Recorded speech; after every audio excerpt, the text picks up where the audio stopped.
So today I wanted to talk about native plant societies and wild edible plants.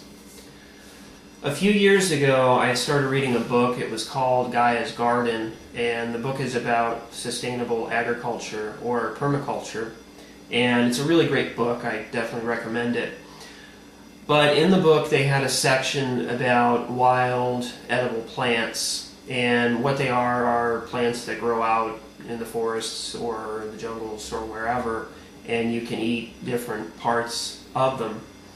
And after reading this section, I had delved into the subject quite a bit more, and I started researching it more online, and I came across some really good websites on the subject. And it's amazing how many plants out there that have at least one part of them which are edible. And probably the one that surprised me the most was the cattails. And from what I found out, you could actually grow more starch or produce more starch per acre with cattails than what you can with potatoes. And that was really surprising.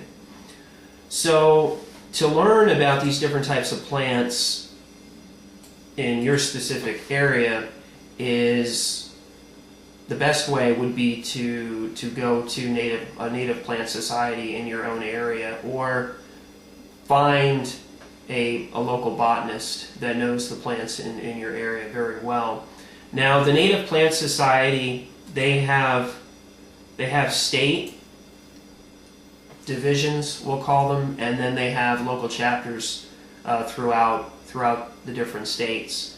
So what you would do is, the easiest way is just to do a Google search. So if you live, say, in Flint, Michigan, you would type in Flint, Michigan Native Plant Society, or just type in Michigan Native Plant Society to find the state site, and then you can find one that's relatively close to you through a state site.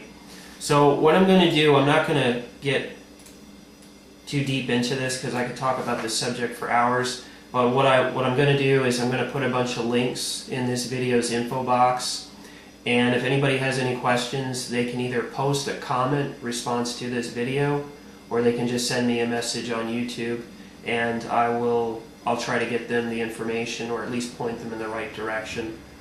So that's all I have for this one. Thanks for watching, and please subscribe.